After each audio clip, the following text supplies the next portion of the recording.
Boy, summer is in full swing. Can you tell? Just got done mowing, and well, I'm on vacation, and it seems like they say bad things happen in rounds of three. Two of them are with the Duramax. I'm not sure what the third is yet. But what we've got going on here with the Duramax are two different things. I've got a brake caliper that's the piston in it is seized up. I think I know what that is. That'll be a different video. But today what we're going to work on is replacing the fuel sending unit. So just a real quick story before we get started. I was driving this thing down the road, and all of a sudden the gas gauge just diesel gauge started going slowly to E. And I thought, man, I have got one heck of a leak somewhere on this truck. But that wasn't the case. Got home, actually got it to town, filled it up, and whenever I filled it up, gas gauge still showing E, that I needed to fill up the pickup soon. Did a little research, sounds like it's fuel sending unit. Bad thing is, you got to either pull the bed or drop the tank. The good thing is, I've got a shop, so I think pulling the bed won't be terrible. I can either tie it up to these rafters up here, or I could ultimately get my tractor and pull the bed off if I need to. I'm going to try to make this as easy as I can for you guys, so we're going to run through the entire process today of how to pull the bed on a Duramax and replace a fuel sending unit. I'm hopeful I can just get away with replacing the little needle feeler device that's in there. It's got two wires. Apparently one of them burns up instead of the whole fuel sending unit. But we'll walk through all that together.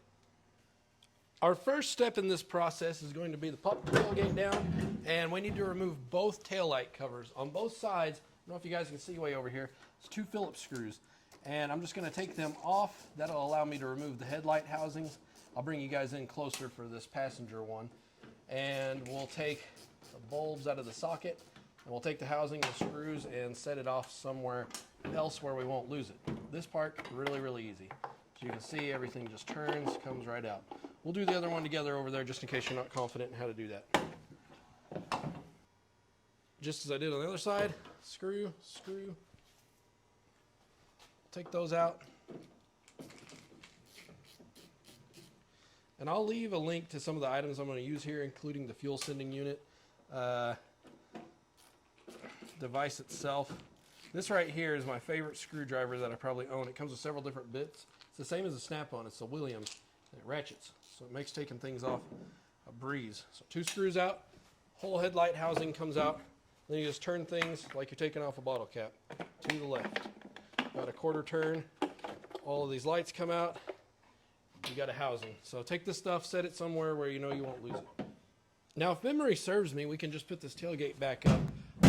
I'm embarrassed to admit, but I've had to do this a few times on an S10. The bed's a lot lighter on those, by the way. And now what we need to do is we need to crawl under the truck. You're going to follow this wiring harness under the back of the truck here, and there's a place that it all plugs in. You just want to unplug it from there. Okay, so see this wire cluster just right under the driver's side? You can see there's kind of where things are getting to the back here to the frame. You see all that back up in there? We need to unplug all that stuff. Any wiring that you see that's attached to the bed that you see running along here, we need to make sure to disconnect it. So I'm just going to take my hand, or if you take a screwdriver or whatnot, it's going to be hard to see and probably going to get your eyes filled with crap, but you pull or push on these or something, and they should just come out. Ugh. And don't forget while you're at it, license plate lights too. Next, we need to remove the fuel filler neck right here. I didn't do this one time and almost broke it on my little S10. So I think there's just 3 screws here. I think you just take these 3 on this Duramax out, and that'll allow it to fall down in there. They look pretty small. Let's see what size we are dealing with here. What is this? 7, probably not that small. Oh, was it? 7 millimeter. So take all 3 out, put them somewhere we won't forget. See them? Like in a triangle. Okay, as you see, I've got my safety goggles on, not because they're cool, but because they protect my eyes. So we got to crawl under the truck and living on a dirt road. Just look how nasty that is where the taillight housing is. There are a total of 8 18 millimeter bolts that hold the bed to the frame. There's 4 on each side. We'll crawl under there. I'll show you the driver's side. And you just simply want to undo them. You don't need anything on the top because those nuts are cage nuts and they're welded to the bed, I think, if I remember. And I'm going to try out my handy dandy 3/8. Sorry, yeah, it's a chrome. I don't have a 18 and a 3/8 socket, so we're going to try this. use either an impact or a breaker bar, get under there and break those things loose. Put your goggles on because it's probably going to be a dirty job, and keep your eyes protected. Otherwise, wear your safety squints. Okay, there's the spare tire. There's one of them. And you're just going to follow this frame channel up to find the other ones. I'll show you as I knock them out here. If these start getting rusty crusty and the old impact won't do it, soak them with some WD-40 penetrative oil or PV Blaster or something. But mine just came right out. Oops, I skipped around on you guys here. So I'm up towards the front. See the fuel filler? If I come in here, the fuel filler neck. If you look back just a little ways, right there, you see it? That's one as well that we need to get. Here's one in the very back I missed. See, that's where our wiring was. It's hiding up in there. We need to take that out too. And the last one is right up there. So this is right. If you look, see there's my gas cap. This one's right up against the cab bed. Right there. So we're going to pop that, and then we'll do the same on the passenger side. I think this bed's going to be pretty well ready to pull. Woo, that kicked my butt. See what I mean when I say that is a dirty job? It is dirty under there. Hey, nice news though. My Milwaukee 3/8 impact here. This is even the older version. This isn't even the newest one that does even more torque. It whipped all of them except one bolt. And that one bolt, I don't know who put it on there, if it was rusted on there or whatnot. I hit it with some PB, let it soak for a little bit, and even after that, it wouldn't come off. I had to break out the 1/2 inch with a big old cheater bar, and it came loose. I'm a little tired after that. Okay, let's move on to the next step. Okay, only other thing you need to do is crawl under there, look between the bed and the frame, just make sure there's no ground straps. I didn't see any, but I hadn't looked super well yet. And once you look and you don't see anything, you can start pulling this thing off. I think what I'm probably going to do actually is I'm going to maybe hook it up to the rafters up here, and then you know the little tie downs, maybe put a ratchet strap and kind of hold it that way. That way I can pull forward just a pinch and maybe get access to this.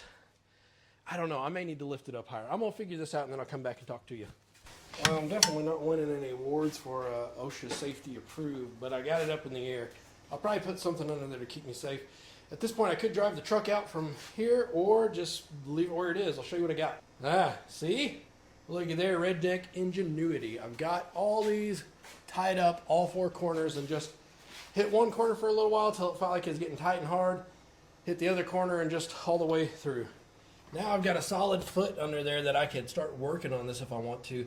Look how dirty that is. I think what I'm going to do is I need to blow that out is what I'm going to do. I'm going to take my air compressor and blow out, because that's what we need to get into, the top of the fuel sending unit there. Okay, you see what I've done there? I have cleaned this out pretty decent. Guys, you do not want to contaminate your diesel fuel or your gas. It's the lifeblood of your engine. Don't do it. Make sure to take some time, clean that up, and now we should be able to get that thing out of there. Okay, folks, been just a minute since you've seen me, but I got the pump out, and I think I know what the problem is. We'll plug it in and make sure. So what you're going to find here is I've jacked up the bed just as you saw a minute ago. I've got a jack stand under it. Definitely, guys, by the way, real quick, so you've seen I've jacked this up, and I do like to joke around and, try to make my videos as entertaining as possible whenever you can be, crawling in dirt and mud, and it can be frustrating, right? That's why I like to make it enjoyable. But in all seriousness, if you jack this bed up and like doing it like this redneck engineering that I've got here, even if you decide just to put it on, a 2x4 or something to hold it up, be safe, guys. Put some jack stands or something under there. If this thing falls, it's gonna hurt. It's not gonna be good. So try to be safe about it. So what I did was I blew out the interior around the top of this fuel sending unit as well as I could to try to get the grime and junk out of there. And what you're gonna find is I've already got mine out here, but there's 2 things that's gonna happen.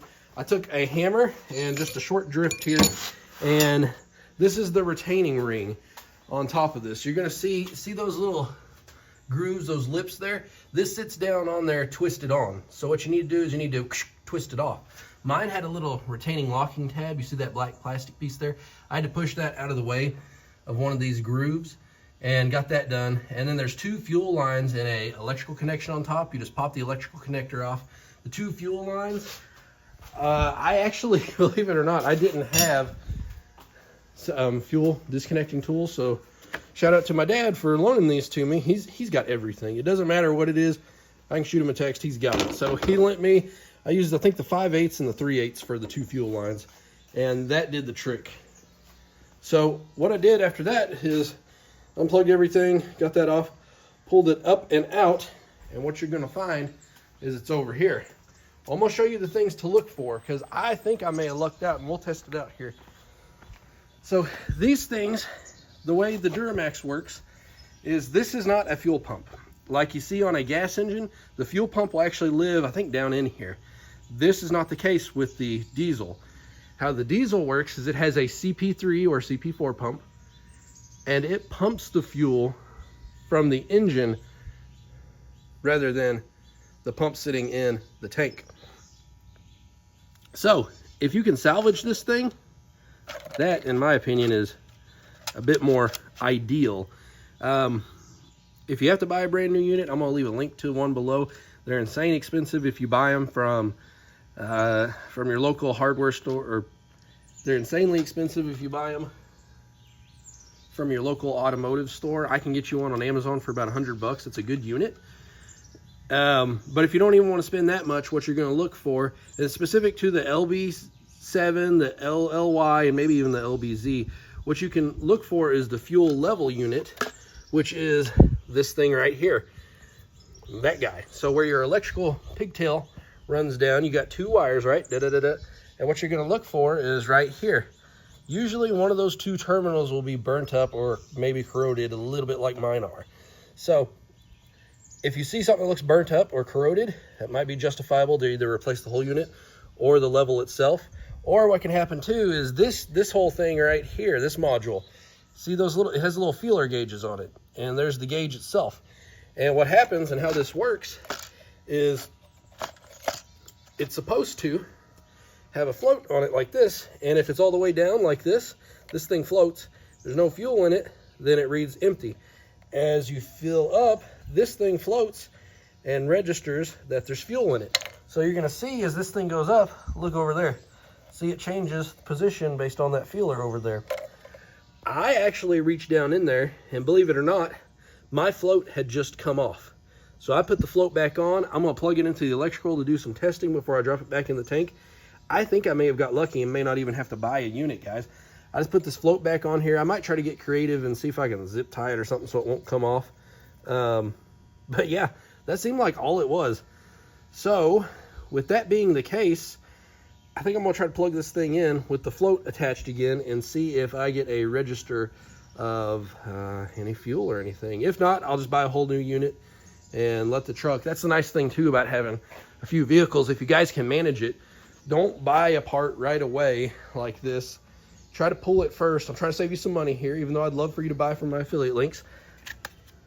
Go ahead, if you have the option of a second vehicle and you can have some downtime on your Duramax, wait to buy this till you can get it out and diagnose it and look for some of those issues that I was talking about. And with that, let's throw the thing in here and see if it works or not. Well, sorry I didn't wait on you guys to do the reverse procedure, but literally it's a reverse procedure. Once you get either your new fuel sending unit, you got that thing fixed up, drop it back down in there, put your retaining ring on, plug in your fuel lines, your electrical line there, and then I just dropped the bed back down and bolted the bolts back up, put the tail lights in. It's a done deal. And check it out, when we get in there, you're gonna see. And for the third outfit change in my video, just because I filmed stuff over multiple days, let's hop in there and I can show you that cluster. So mine was just the float. Check it out. It was showing completely empty, like even to the point where the light was on. And now when I turn it on, close this door, look at that. Boy, we're back up to normal. So in my case, I got lucky. I didn't have to spend nothing other than a couple hours of my time with the tools I already had to check that thing out, put the float back on. So that's why I said earlier, if you have the time and you know that you have a spare vehicle you can drive, wait to order a part, because it didn't cost me anything to fix this thing. Heck, even if it did, I'd either been out $40 for that level sensor, or I could have bought the whole unit for $100. As I said earlier, I'll leave you guys some links down below to those exact items. Guys, you got any questions? If you do, leave them down below. I appreciate y'all for sticking around in this long in the video. All right, until the next one, we'll replace that brake line over there. Till then, take care.